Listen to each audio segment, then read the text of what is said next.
easiest path? Is it to upskill people internally? Is it to hire somebody externally to come in to be your agentic orchestration expert? Is it bring a vendor in and work with the vendor first, and they will potentially upskill your people as you go? I think they're the three things I'm seeing at the moment. It's probably one of the most interesting questions I'm being asked, and I think it is a horses for course, but I'd be really keen to understand your opinion. That's an interesting one.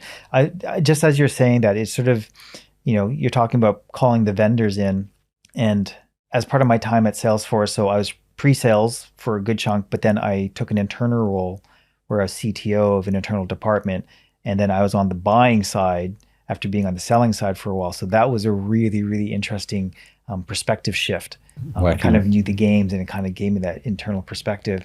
And by engaging vendors, which is ironic because I'm sitting on the vendor side, the job is to sell you stuff. Correct. Right? It's not really their job to educate you. It's their job to educate you enough so that you like their product, right? And I know that sounds really, really cynical. And the best vendors, I would go one step further and to say to get the most out of the product as well. That's the other thing. So this is what I was going to say. At my time as CTO in the internal Salesforce department, when I would have internal teams saying, "Oh, we need something to do this, or can it do this? I'm going to go and build something on my own." I'm like, no, hold on. We're their customer. Call their customer success team, call their whatever team that is, that adoption team, make them do it. That's what they're there for. They want us to use more of the product.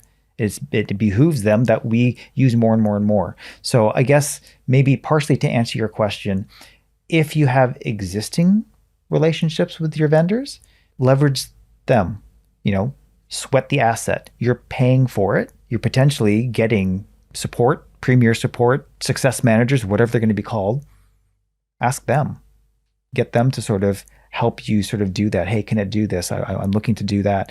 What will motivate them even more is, oh, look, you can't do it right now with what you have, but then if you buy this part, then it'll do it, which is, but that's a motivator for them, right? We're all human beings. Something needs to motivate them. Yeah. But if you're an existing customer, you can use that as the motivator to get them to show you, to help you understand, to be part of that education journey. So that's one way to kind of doing it.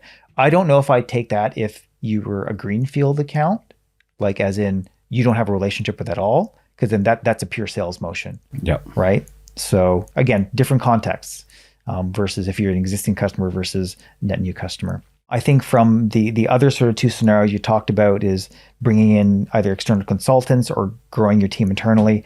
That's probably much more a decision based on cash flow and your own desire to grow a team or not, right? And I think that's probably what's going to drive that more than what's going to be the best place to start.